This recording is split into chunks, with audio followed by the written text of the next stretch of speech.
आप सबको जय मसीह की। हम एक जाना पहचाना स्थल आपके सामने पढ़ना चाहते हैं। उत्पत्ति उसके 12वें अध्याय के पहले और चौथे पद को। यहोवा ने अब्राहम से कहा, अपने देश और अपनी जन्मभूमि और अपने पिता के घर को छोड़कर उस देश में चला जा जो मैं तुझे दिखाऊंगा। और चौथे पद में हम देखते हैं, लिखा है, यहोवा के इस वचन के अनुसार अब्राहम चला और लूत भी उसके संग चला। और अब्राहम जब अब हारान से निकला उस समय वो 75 वर्ष का था। आइए दुआ करें। प्रभु जी, हम आपके वचन पर कुछ देर विचार करना चाहते हैं। मेरी सहायता कीजिए, पवित्र आत्मा से परिपूर्ण कीजिए कि मैं आपके वचन को आपकी आत्मा की अगुवाई में बोल सकूं और मेरे प्रिय जितने सुनते हैं पवित्र आत्मा में होकर उसको ग्रहण कर सकें। हमको अपनी आत्मा का अभिषेक दीजिए ताकि पवित्र आत्मा की अगुवाई हम सबको मिलती रहे। विनती यीशु मसीह के नाम से मांगते हैं, आमीन। आज जिस विषय में हम कुछ देर विचार करना चाहता है और वो है परमेश्वर की योजना में अपने आप को सौंपना। हम आज इस विषय को ज़रूर से उत्पत्ति से शुरू कर रहे हैं, लेकिन हम चाहेंगे कि आगे हम प्रभु यीशु मसीह के जन्म से संबंधित पात्रों पर जाएं और उन पर कुछ देर विचार करें। अभी हमने उत्पत्ति उसके 12वें अध्याय के पहले पद को देखा और चौथे पद को, जहाँ पर लिखा है कि यहोवा ने अब्राहम से कहा, अपने देश और अपनी जन्मभूमि और अपने पिता के घर को छोड़कर उस देश में चला जा जो मैं तुझे दिखाऊंगा। परमेश्वर अब्राहम पर अपनी योजना को और अपनी इच्छा को प्रकट करता है और वो उससे कहता है कि तू अपनी जन्मभूमि, अपने पिता के घर को छोड़कर उस देश में जा जो मैं तुझको दिखाऊंगा। और हम चौथे पद में देखते हैं, अब्राहम परमेश्वर से बिना कोई सवाल जवाब किए, वो देश कैसा होगा, उसमें कैसे कैसे लोग होंगे, उसमें हमारा गुजर बसर कैसे होगा, हमारा खान पान कैसा होगा, ये कोई सवाल जवाब वो नहीं करता है। लेकिन लिखा है, यहोवा के इस वचन के अनुसार, जो परमेश्वर ने कहा उसके अनुसार अब्राहम चला।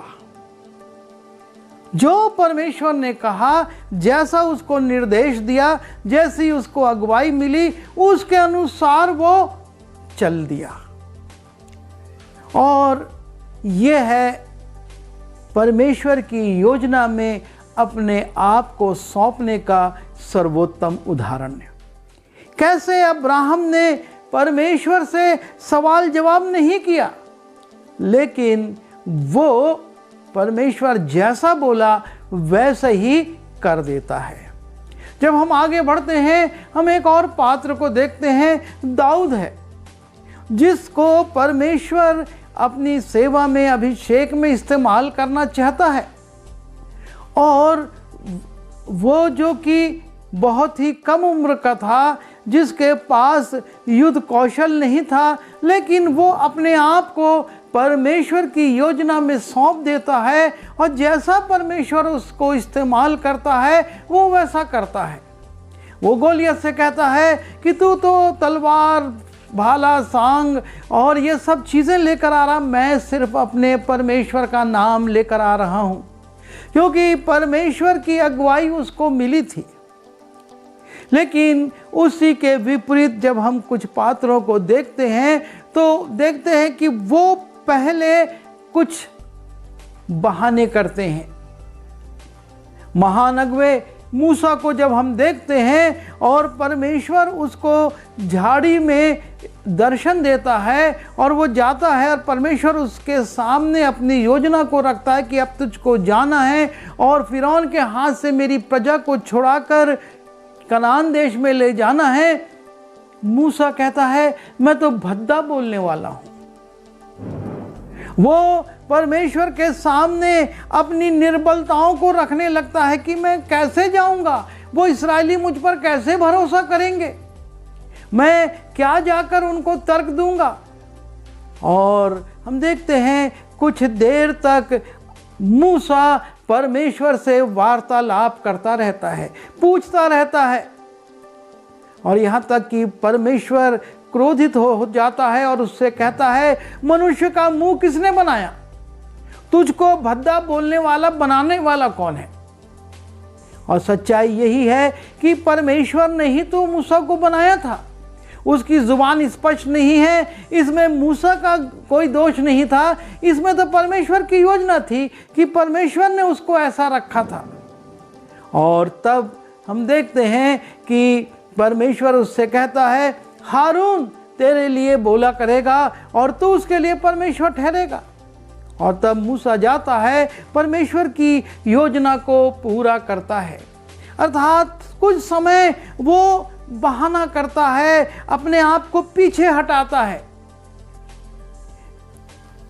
दूसरा पात्र जब हम देखते हैं, और वो शाऊल है, और शाऊल का भी अभिषेक हो जाता है, लेकिन जब सैमुएल उसको लोगों में दिखाना चाहता है कि देखो ये है तुम्हारा नया राजा जिसको परमेश्वर ने तुम्हारे लिए नियुक्त किया है, ये प्रथम राजा है, तो शाऊल वहाँ नहीं मिलता। लोग ढूंढने लगते हैं, अरे शाऊल कहाँ है। और तब ढूंढने पर पता चलता है कि वो लकड़ियों के पीछे छिपा हुआ है, वो अपने आप को छिपाना चाहता है। परमेश्वर उसको राजा के रूप में प्रस्तुत करना चाहता है और शाऊल अपने आप को छिपा रहा है। जबकि वो खड़ा होता है तो सारे लोग उसके कंधे तक आते हैं, वो दूर से दिख जाए, लेकिन शाऊल अपने आप को छिपाता है और ये प्रकट नहीं करना चाहता कि परमेश्वर मुझको राजा बना रहा है। उसके अंदर एक झिझक थी, उसके अंदर एक डर था, हम नहीं जानते क्या कारण था कि उसने इस प्रकार से व्यवहार किया, पर वो अपने आप को छिपाता है। अब हम नए नियम में आए, और जब हम नए नियम में आए और जबकि हम इस माह में, जबकि प्रभु यीशु मसीह के जन्म की खुशियां हम मनाने की तैयारी कर रहे हैं और हम उससे संबंधित पात्रों को देखते हैं, तो लूका रचित सुसमाचार में हम देखते हैं कि मरियम का उल्लेख है। मरियम से स्वर्गदूत आकर बातचीत करता है और उससे कुछ कहता है, उसको बतलाता है। कहता है, स्वर्गदूत ने उससे कहा, हे मरियम भयभीत ना हो, क्योंकि परमेश्वर का अनुग्रह तुझ पर हुआ है, और देख तू गर्भवती होगी और तेरे एक पुत्र उत्पन्न होगा और तू उसका नाम यीशु रखना। वो महान होगा और प्रभु परमेश्वर उसके पिता दाऊद का सिंहासन उसको देगा। वो प्रभु परमेश्वर का पुत्र कहलाएगा, वो परम प्रधान का पुत्र कहलाएगा। और इस प्रकार से जिब्राइल स्वर्गदूत परमेश्वर की योजना को मरियम पर प्रकट करता है। मरियम भयभीत हो जाती है क्योंकि उसका तो विवाह ही नहीं हुआ, अब कैसे उसको पुत्र होगा। और इसलिए वो कहती है, मरियम ने स्वर्गदूत से कहा, यह क्यों कर होगा, मैं तो पुरुष को जानती ही नहीं। और तब जिब्राइल और भी खोलकर परमेश्वर की योजना को उसे बताता है और कहता है, स्वर्गदूत ने उसको उत्तर दिया कि पवित्र आत्मा तुझ पर उतरेगा, तू इस बात से भयभीत ना हो, लेकिन पवित्र आत्मा तुझ पर उतरेगा और परम प्रधान की सामर्थ तुझ पर छाया करेगी, इसलिए वो पवित्र जो उत्पन्न होने वाला है परमेश्वर का पुत्र कहलाएगा। जिब्राइल स्वर्गदूत पूरी योजना को जो परमेश्वर की है वो मरियम को बता देता है, समझाता है कि क्या कुछ होने वाला है और किस प्रकार से तू गर्भवती होगी और एक पुत्र को जनेगी। और उसके बाद जब ये सब वो बातें बता देता है, परमेश्वर की योजना समझा देता है, उसकी रिश्तेदार इलीशिबा को भी जो गर्भवती है उसके बारे में बता देता है। और जब मरियम पूरी योजना को, परमेश्वर की पूरी योजना समझ लेती है, जान लेती है, तब वो कहती है, देख मैं प्रभु की दासी हूं। मरियम ने कहा, देख मैं प्रभु की दासी हूं, मुझे तेरे वचन के अनुसार हो। वो और सवाल जवाब नहीं करती, वो जिब्राइल के साथ तर्क वितर्क नहीं करती, वो ये नहीं कहती कि मेरे माता पिता मुझसे क्या व्यवहार करेंगे, मेरे समाज के लोग मुझसे क्या व्यवहार करेंगे, मैं किस प्रकार से समाज में आऊँगी जाऊँगी, किस प्रकार से ये दिन व्यतीत होंगे। उसके सामने बहुत सारी समस्याएं थीं, उसके सामने बहुत सारे प्रश्न थे, क्योंकि उसको कुंवारी अवस्था में ही गर्भवती होना था, और वो भी परमेश्वर की सामर्थ्य से। संसार जो परमेश्वर की सामर्थ्य को नहीं समझता, संसार जो परमेश्वर की शक्ति को नहीं जानता, वो कैसे स्वीकार करेगा। हमारे लिए बोलना, हमारे लिए प्रचार करना आसान है, लेकिन जिसके ऊपर ये बात कही गई उसके ऊपर अगर हम सोचें तो उसने कैसे इसको स्वीकार किया और कहा, देख मैं प्रभु की दासी हूँ, मुझको तेरे वचन के अनुसार हो। और यह है परमेश्वर की योजना में अपने आप को सौंप देना। बड़ी सरलता के साथ, नम्रता के साथ, विनम्रता के साथ वो परमेश्वर के स्वर्गदूत जिब्राइल से कहती है, मैं प्रभु की दासी हूं और मुझको तेरे वचन के अनुसार हो। और यही समर्पण मरियम को परमेश्वर के सामने उठाता है। परमेश्वर हर पल उसकी चिंता करता, उसको संभालता और हर परिस्थिति में उसको स्थिर रखता है, क्योंकि उसने अपने आप को परमेश्वर को सौंप दिया और बड़ी विनम्रता से कहा कि देख मैं तो प्रभु की दासी हूं, मुझको तेरे वचन के अनुसार हो। परमेश्वर ऐसे ही समर्पण करने वालों को देखता है, वो ढूंढता है और ऐसे समर्पण करने वालों के लिए वो बड़े बड़े काम करता है। जब हम मत्ती रचित सुसमाचार में आते हैं, वहाँ पर भी हम देखते हैं कि एक धर्मी व्यक्ति यूसुफ है, और जब वो लोगों से सुनता है, लोगों से जानता है कि क्या हो रहा है, और लिखा है जब मरियम की मंगनी यूसुफ के साथ हो गई तो उनके इकट्ठे होने से पहले वो पवित्र आत्मा की ओर से गर्भवती पाई गई। और इसकी समाचार जब उसको मालूम होता है तो वो अपने हृदय में विचार करता, मैं मरियम को बदनाम नहीं करूँगा, मैं उस पर दोष नहीं लगाऊंगा, लेकिन मैं उसको चुपके से त्याग दूंगा। वो अपने मन में इस विचार को करता है और इस योजना को बनाता है। और लिखा है, सो उसके पति यूसुफ ने जो धर्मी था और उसे बदनाम करना नहीं चाहता था, चुपके से त्याग देने की मंशा की। और जब वो इन बातों के सोच में था तो प्रभु का दूत उसे स्वप्न में दिखाई दिया और उससे कहता है, तू अपनी पत्नी मरियम को अपने यहाँ ले आने से मत डर। परमेश्वर अब अपनी योजना को यूसुफ पर प्रकट कर रहा है। वो यूसुफ को बता रहा है कि तू मरियम को, अपने होने वाली पत्नी को अपने यहाँ ले आने से मत डर, क्योंकि जो उसके गर्भ में है वो पवित्र आत्मा की ओर से है। वो पुत्र जनेगी और तू उसका नाम यीशु रखना, क्योंकि वो अपने लोगों का उनके पापों से उद्धार करेगा। परमेश्वर यूसुफ जो कि एक धर्मी व्यक्ति था, उसके ऊपर अपनी योजना को प्रकट कर रहा है।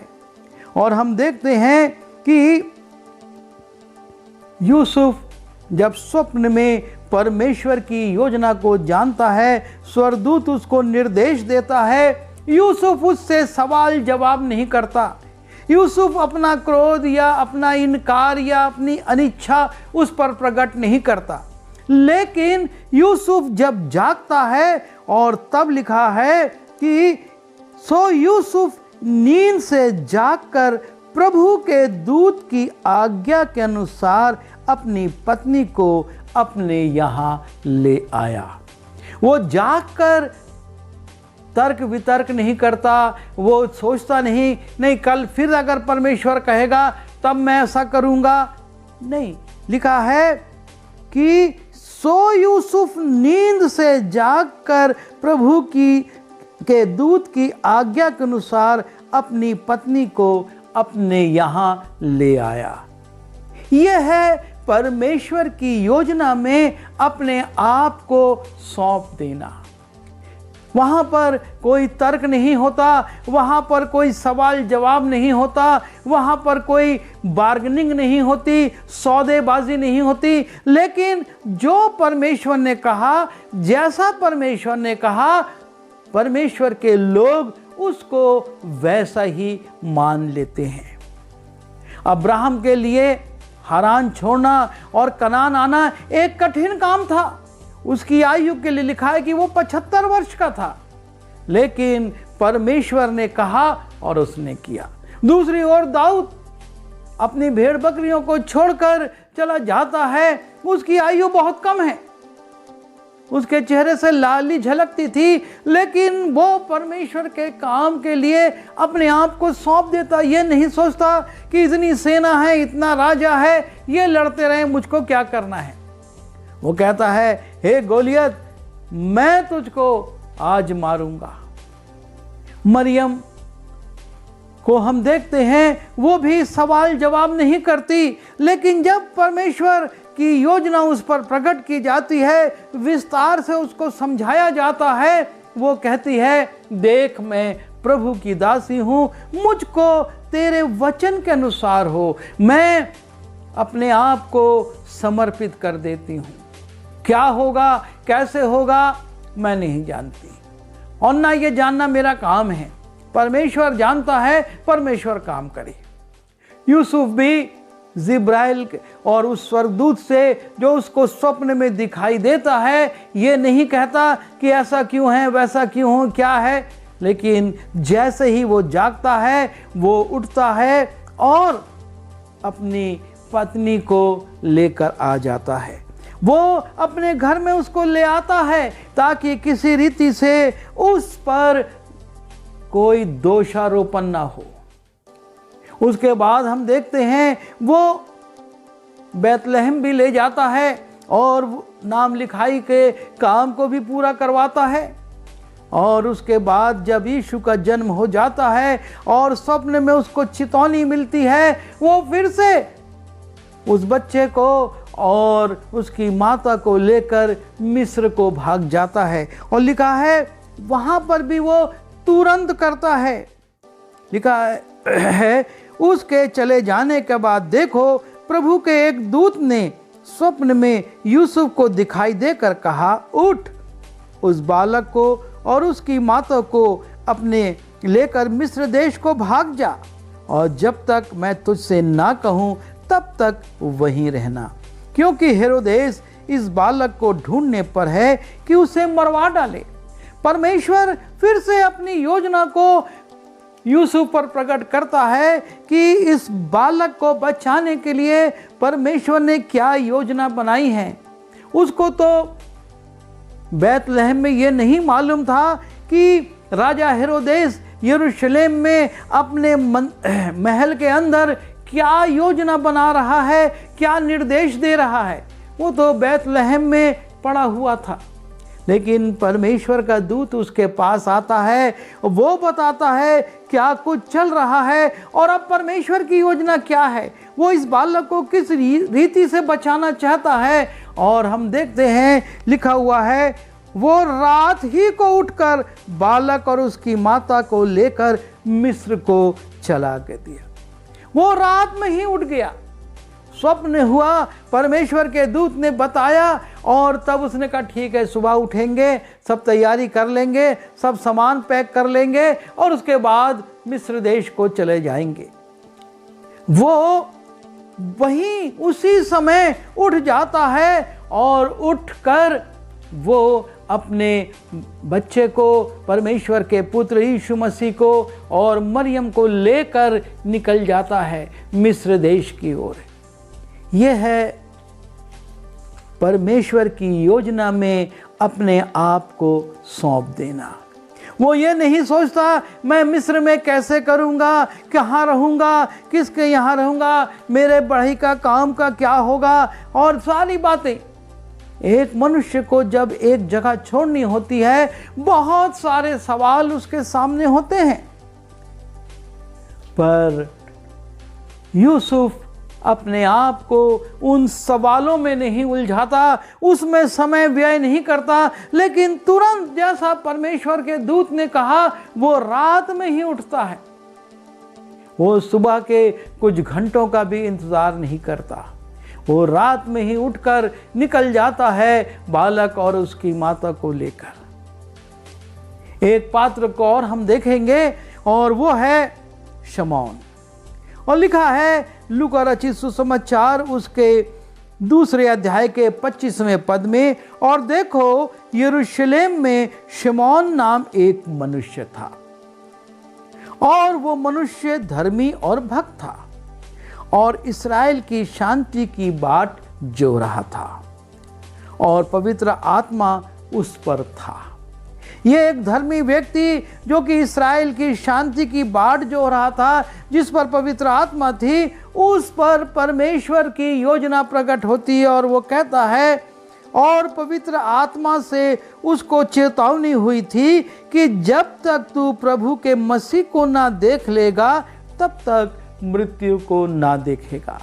उसके ऊपर परमेश्वर एक योजना प्रकट करता है कि मैं जो मसीहा भेजूंगा, मैं जिस बालक को भेजूंगा उसको तू देखेगा, उसके बाद ही तू मृत्यु को प्राप्त होगा। उसके पहले तेरी मृत्यु नहीं होगी, उसके पहले तुझको प्रतीक्षा करनी है। और तब देखिए लिखा है कि और वो आत्मा के सिखाने से मंदिर में आया। प्रभु यीशु मसीह का खतना के लिए मंदिर में ले जाया जाना किसी प्रकार से शोरगुल के साथ, धूम धड़ाके के साथ नहीं हुआ। वो साधारण लोग थे और मरियम यूसुफ बालक को लेकर मंदिर गए, लेकिन परमेश्वर उसको उभारता है। परमेश्वर की आत्मा उससे कहती है तू मंदिर जा।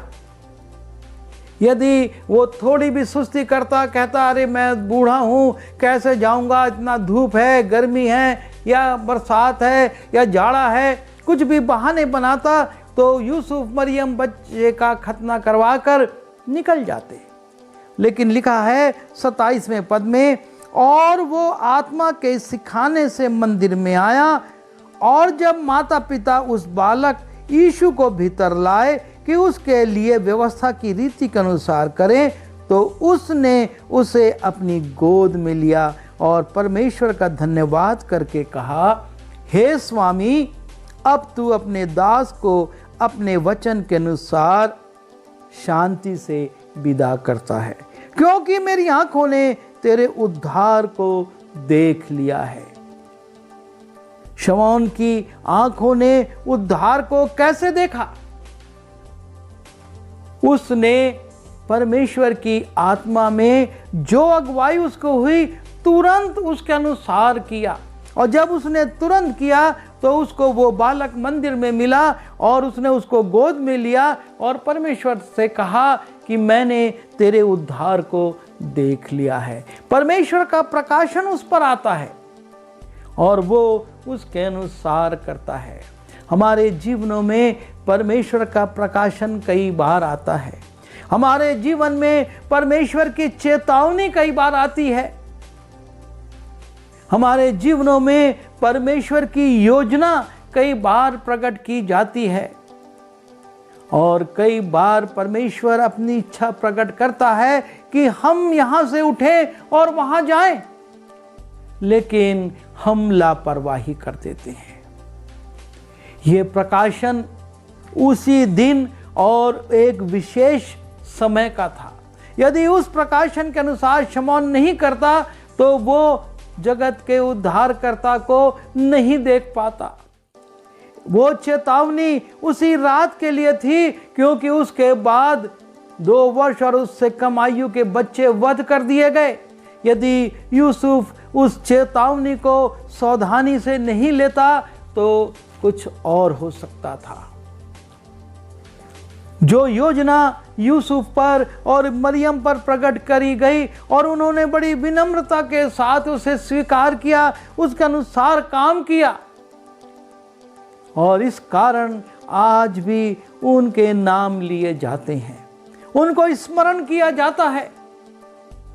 हमको परमेश्वर इस क्रिसमस पर्व की तैयारी के समय में इन्हीं बातों से भरना चाहता है। हम अपने जीवनों पर विचार करें, हम अपने जीवनों पर सोचें, कितनी बार हमने परमेश्वर की चेतावनी सुनी और उसकी अवहेलना कर दी, कितनी बार हमको उसका प्रकाशन मिला और हमने वो काम नहीं किया, और कितनी बार परमेश्वर ने अपनी योजना में हमको कुछ करवाना चाहा और हमने अगर मगर करके उसको छोड़ दिया।